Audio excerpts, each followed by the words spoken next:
बिस्मिल्लाहिर्रहमानिर्रहीम। मौजूद नाज़रीन, आपका मेज़बान रियाज़ अहमद कादरी हाज़िर है। इस वक्त हम फैसलाबाद के नामवर शायर जनाब मंजूर अहमद साकिब साहब के पास उनकी रहायशगाह पर पहुँचे हैं और आपकी शेरी तख्लीक़ात और शेरी काविशों और किताबों के बारे में बात करते हैं।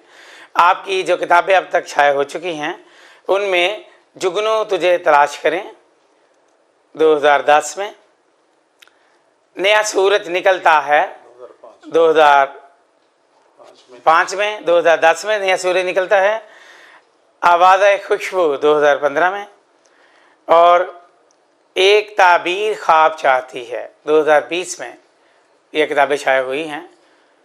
जी साकिब साहब, आप हमें अपनी किताबों के बारे में बताइए। आपकी किताबें कौन कौन सी किस तरह से शाये हुई, किस तरतीब से और किस किस सान में शाये हुई, इनके बारे में बताते जाएं और किताबें नाज़रीन को दिखाते भी जाएं। जी सर। जी रियाज कादरी साहब, बहुत शुक्रिया, आप तशरीफ़ लाए हैं।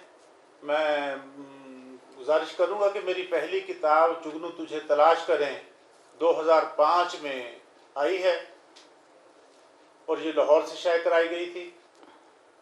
इसमें नज़में, गज़लें, क़तात, हम्द, नात वग़ैरह सब शामिल हैं। इस किताब के बाद मेरा अगला मजमूआ जो है वो 2010 में आया है और उसका नाम है नया सूरज निकलता है। नया सूरज निकलता है, यह किताब 2010 में आई है। इन दोनों किताबों के बारे में ये बताऊंगा, बल्कि तीनों किताबों के बारे में, कि इनको ये इनाम याफ्ता हैं board of education, secondary education Faisalabad की तरफ से। ये दूसरी किताब 2010 में आई है। उसके बाद मेरी तीसरी किताब आवाज़ खुशबू, ये 2015 में मिसाल पब्लिशर्स फैसलाबाद से शाये हुई है और इस किताब को भी बोर्ड ऑफ एजुकेशन से इनाम मिला है और इसके साथ साथ पाकिस्तान राइटर्स गिल्ड की तरफ से भी इसे दूसरा इनाम मिला है। उसके बाद ये मेरी आखिरी किताब आजकल गुज़श्ता 1-2 महीने में ये मंजर आम पर आई है, एक ताबीर ख्वाब चाहती है।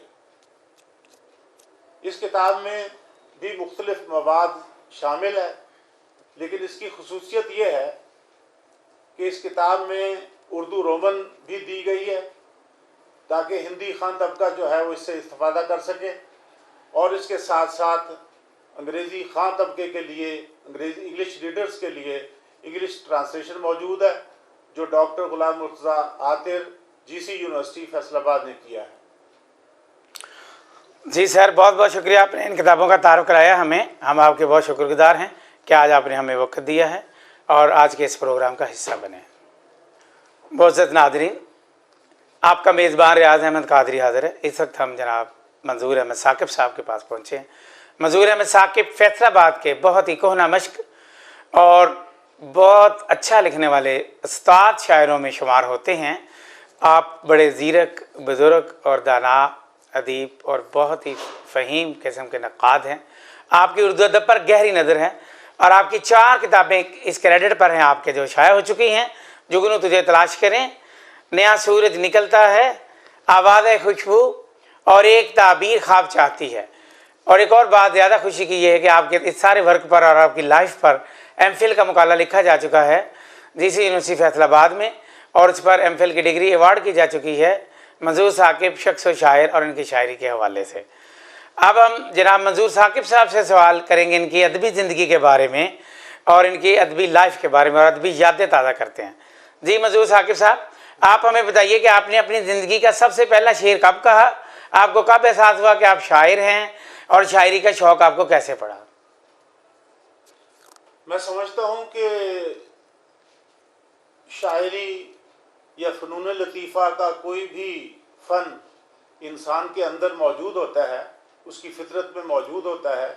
एक ख़ास रिदम, एक ख़ास तरन्नुम, एक ख़ास तवाज़ुन इंसान के अंदर मौजूद होता है। फिर वो अपने एहसासात को, अपनी सोच को उस शेर के ज़रिए से, उस फ़न पारे के ज़रिए से वो दुनिया के सामने लाता है और मैं समझता हूँ ये इज़हार ज़ात का एक तरीका होता है। सो इस हवाले से आपके सवाल के जवाब में मैं कहूँगा कि तकरीबन मैट्रिक और एफए के ज़माने में मुझे ये एहसास हुआ कि मैं शेर कह सकता हूँ या मुझे इस तरफ सोचना चाहिए। सो ये है कि उस वक्त जो आम नौजवानों में आपस में तालिब इल्मों में शेर व शायरी के मुकाबले होते थे या बाकायदा नई शायरी के हवाले से बातें होती थी मैट्रिक और एफए के ज़माने में, तो कुछ ना कुछ शिरकत मैं वहाँ करता रहा हूँ।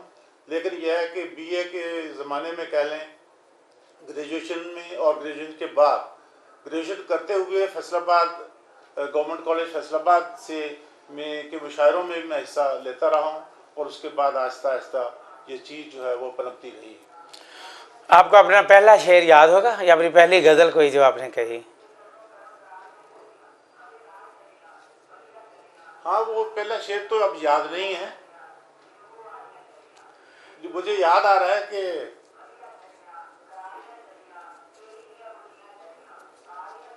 बस बड़ी वो सादा सी कोई बहर थी। जी जी, इब्तिदाई गज़लों में से। हाँ, जी। शायरी में कोई आपने उस्ताद भी यानी इख्तियार किया, किसी उस्ताद की शागिर्दी इख्तियार की? कोई उस्ताद हैं आपके?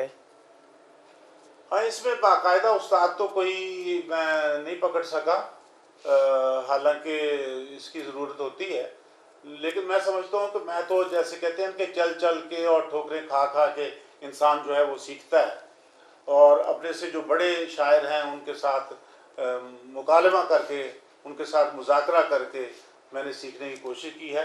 बाकायदा तौर पर मेरा कोई ऐसा शायर नहीं है जिसे मैंने बतौर उस्ताद के जी। अपने कोई लाहिलपुर कॉटन मिल के मुशायरों की कोई याददाश्त, किन किन शायरों को आपने वहाँ देखा, किन के साथ कलाम पढ़ा, उनके कोई नाम बता दें?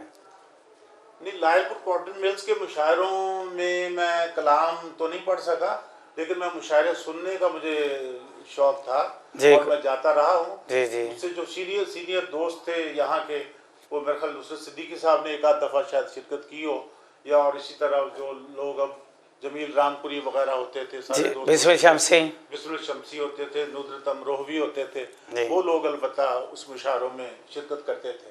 जी, उसमें इंडिया से भी कुछ लोग आते थे। हाँ, उसमें बिल्कुल इंडिया से लोग आते थे और बहुत भरपूर मुशायरे होते थे और काफ़ी खातिर तवाज़ो होती थी उन लोगों की, और शायरों को बाकायदा इनामों का इकराम भी दिए जाते थे, यानी काफ़ी अदब परवरी और अदब परस्ती वो शो करते थे वो लोग। उर्दू गज़ल में आप किस बड़े शायर यानी सातज़ा में से अगर किसी का नाम लिया जाए जिससे आप मुतासर हों या अच्छा पसंद करते हों? उर्दू गज़ल में जो मारूफ शायर हैं, अहमद फराज हैं, फैज़ अहमद फैज़ हैं, तो इस हवाले से ये लोग हैं जो मारूफ हैं और काफ़ी उनकी गिरफ्त है अदब पर, मैं समझता हूँ पाकिस्तान के हवाले से, इंडिया के हवाले से। ये आपके आइडियल उस्ताद यानी ये शौरा कराम में से हैं।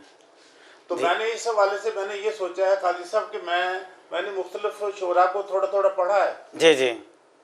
कोई बिल्कुल अल्लामा इकबाल को भी पढ़ा है, शायद बाकी शायरों की निस्बत अल्लामा इकबाल को मैंने ज़्यादा पढ़ा है जी, लेकिन मैंने ये देखा है कि मैंने हर शायर से कुछ सीखने की कोशिश की है। वाह वाह वाह, बहुत अच्छी बात। उसकी सोच से, उसके नज़रियात से, उसके फ़न अदब से और उसकी लफाजियत से मैंने कुछ ना कुछ सीखने की कोशिश की है और उसे अपने अंदर समोने की कोशिश की है।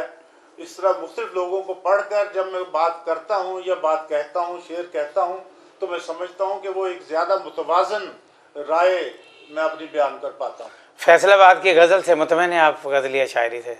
हाँ, मैं समझता हूँ कि फैसलाबाद में बहुत अच्छी गज़ल हो रही है और बहसीत मजबूरी मैं समझता हूँ कि पाकिस्तान में इंडिया से ज़्यादा अच्छी गज़ल हो रही है। बहुत अच्छी। इंडिया के शायरों को मैंने देखा है, शायरात को सुना है, लेकिन वो बिल्कुल रस्मी और रवायती किस्म के शायरी जो है वो हो रही है। पाकिस्तान में बहुत जदीद किस्म की शायरी हो रही है, नए नए ख्यालात आ रहे हैं, नए नए तरीक़ों से और नए नए अंदाज से, लिसानी हवाले से भी और फ़िक्री हवाले से भी वो चीज़ें सामने आ रही हैं जो काबिल सताइश। जी, बहुत बहुत शुक्रिया जनाब मंजूर अहमद साकिब साहब, हमें अपने शेरी सफ़र के बारे में और गज़ल के मुख्तलिफ तजर्बात के बारे में बता रहे थे। बहुत शुक्रिया सर।